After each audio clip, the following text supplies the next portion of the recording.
We all thought it was a mass murder case. Our thoughts and prayers go out to the families of the Sangre de Cristo victims. A person of interest was detained. We found the suspect covered in blood. 38-year-old Francisco Salazar, an illegal immigrant, has been charged with over 24 counts of first-degree murder. Everybody seems so shocked about this. Not me. Because I know what these people are capable of. I basically believe that if he killed these people, I believe he should get the death penalty. A serial killer. I mean, that was pretty much the general consensus. Francisco Salazar remains jailed under high security in Heinzman.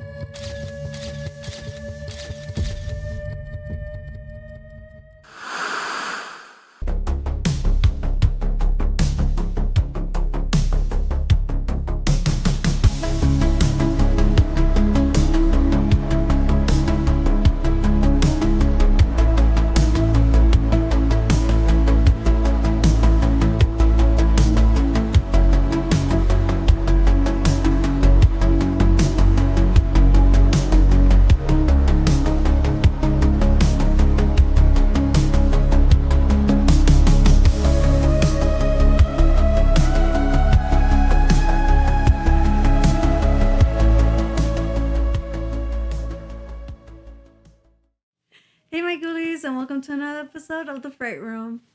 My name is Yulytza. And I'm George. Today we're going to be talking about a new movie we saw on YouTube. It was filmed in 2015. It was a right? 2015 film, yeah. Yes, it's called Savageland.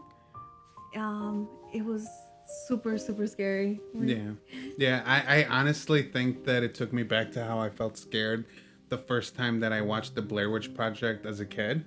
I was like, holy crap, this scared me. It felt like immersive. Because the Blair Witch Project did feel super immersive, the first, maybe not so much today, with all the movies that are out there. Yeah. But when the Blair Witch Project first came out, I feel like it was that submersive. It creeped people out. Yeah, I thought it was real at first. Yeah, well, I think that's the great thing about Savageland is that it's filmed as a mockumentary kind of found footage style film. Yeah. So it does really submerge you. We even found some reviews online from people who honestly said that they thought that it was a real documentary. Yeah, someone was watching it with their girlfriend and didn't tell them it was fake until the end. She Yeah. was scared the whole night. She was just sleeping, thinking about it. So if that's not enough to get you guys to go out there and watch this movie, I don't know what is. But if you guys want to pause this video and head out there and watch the movie, great idea. It's on YouTube for free.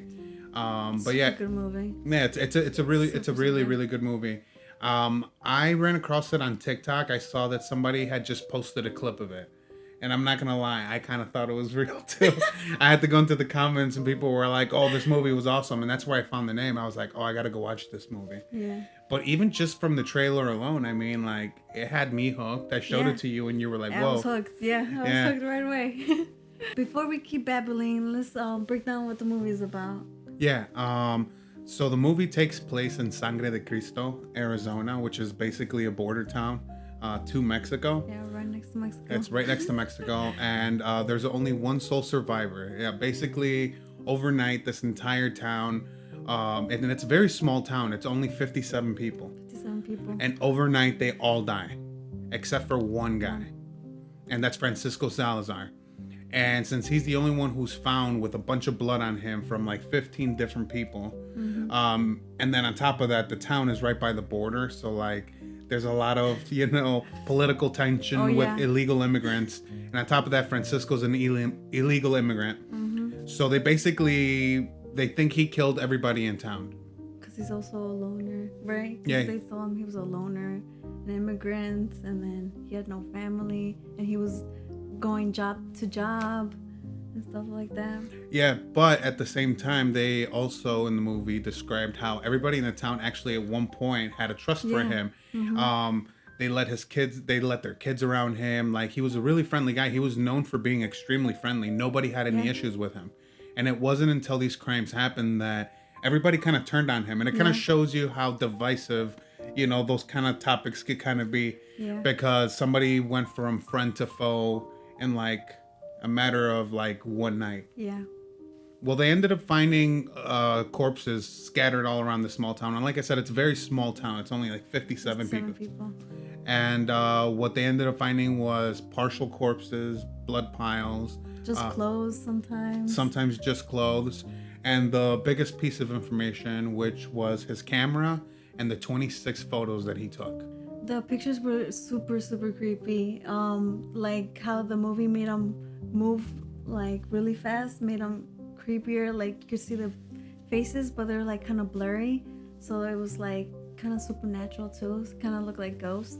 Yeah, and I think it's the way that, like how we had talked about it, that it, you know, in other movies, you know, you do get, you know, a film or you get some kind of footage. In this one, you literally just got still images, and it makes it creepier because you use your imagination. Yeah, like literally the scenario is like it's all in your head. You're like the creator of like what you think happened during that photo. And I did catch myself quite a few times creating the narrative in my head to specific photos because they were chilling. They were actually they're chilling. I like the one with the girl at the end. Like, oh yes, that one's super creepy. Yeah, with her face. Oh yeah, the last photo, basically the one with the little girl. And it's like they kept pointing out, you know, it was the only photo where they could actually physically see him attempting to help. Yes. Yeah. And it was a chilling photo. Yeah, it was. I think another one of the crazy concepts of the movie that I really liked was how when they actually went to the interrogation footage. I think that was a little bit of the footage you actually got to see in the movie, aside from the 26 photos. Yeah. The look on his face was just like, you could tell he saw something. Yeah, and then he had like really dark eye bags, and he was just like slouching down with band-aids. It was super scary. Yeah, and the way that things were described, I mean, you really have to see the movie to truly get a grasp on a little bit of how it makes you feel. But like the way that things were described was just so chilling. It's like, what if that happened to me? Yeah. Like, you know, like you're already submerged in this movie where it feels so hyper realistic. Yeah. And then on top of that, you're over here in your mind making up scenarios of like what's happening in these photos. Mm-hmm. And then on top of that, you're making up in your mind of like, oh God, what if that happened to me? Yeah. Despite all the struggles that Francisco Salazar ended up facing in the movie, I think that near the end, they kind of showed a little bit of light on like the fact that it kind of nothing made sense. They're like, how is it possible that one man did all of this? Yes. How could it be here and there at the same time and stuff like that? Yeah, there was also one of the first victims.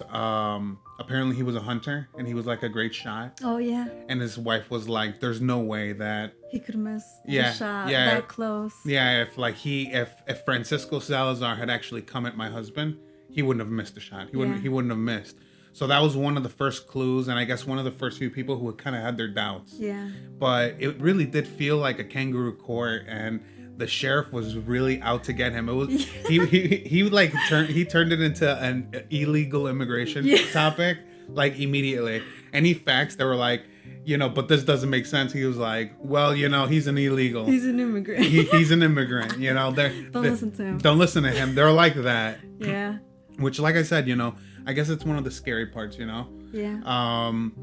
Despite us being Hispanic, I think one of the funny things is that we ended up seeing the movie cover to the movie, and you know, every movie's got a tagline, you know, like, you know, be careful out there, you know, sharks in the water or something, and it's like this movie's like so divisive with the whole immigration topic in it, and then they're like, what was it? Horror has no borders. Horror has no borders. Yeah. That was so funny. It's like, did not catch. I didn't catch that until like we were actually like looking at footage to like edit this video, and I'm like, did you notice this? I'm like, is it racist? It's kind of funny though. It's funny. I really took no offense to it. I took no offense to it. Me neither. Yeah, I thought that the movie. I mean, other than them making basically like, you know, it's like this. Yeah, they tried some jokes. Yeah. Yeah. One of the things that it did leave me wondering though was, aside from all the immigration stuff, but one of the things that the movie left me feeling was, because like I know a lot of people say that they thought it was zombies. Yeah. But it almost felt like it also had like a demonic feel to it. Yeah.